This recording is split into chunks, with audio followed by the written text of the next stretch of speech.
sûr, c'est que des erreurs, il est normal d'en faire quand on décide, mais de se tromper à chaque phase, il faut qu'on analyse quand même le problème de leadership en France. Il y a un double problème.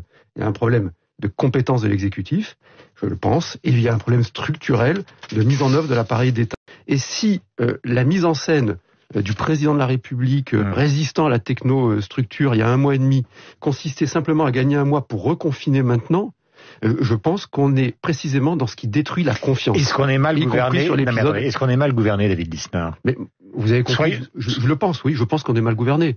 Je pense qu'il y a des problèmes structurels qui font que la France, avec son record de prélèvements obligatoires, d'impôts et de charges de toute l'OCDE et son record de dépenses publiques et une dégradation parallèle de la qualité des services publics, a un problème structurel depuis 40 ans. Donc il y a un problème de gouvernement depuis une 40aine d'années, mais qu'aujourd'hui, on est au bout du conformisme technocratique et avec cette dialectique totalement mortifère entre un exécutif qui alimente le théâtre politique, qui crée de l'hystérie dans l'opinion, et en face, du coup, de la démagogie. C'est très compliqué.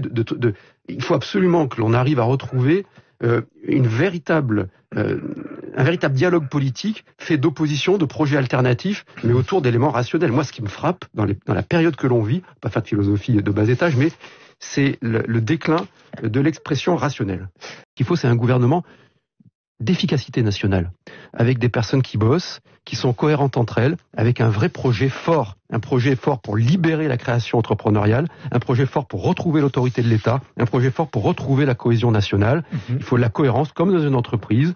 La France a un potentiel inouï pour se recapitaliser, qu'on regarde le problème des retraites en face, qu'on en fasse une ressource grâce à la capitalisation. Moi, je propose... Geoffroy Roux de Bézieux dit ce matin donc dans les journaux qu'il faut... Voilà, il dit ce matin dans les journaux qu'il faut absolument que le quoi qu'il en coûte finisse par s'arrêter et qu'on fasse une réforme financière des retraites, autrement on n'en sortira jamais, on va devenir un pays pauvre. Un outil de financement extraordinaire. C'est-à-dire que si on fait un 2e étage de retraite obligatoire par capitalisation avec une concurrence des fonds d'investissement, on va capitaliser tous nos ETI et on va faire de la France véritablement à nouveau une puissance industrielle.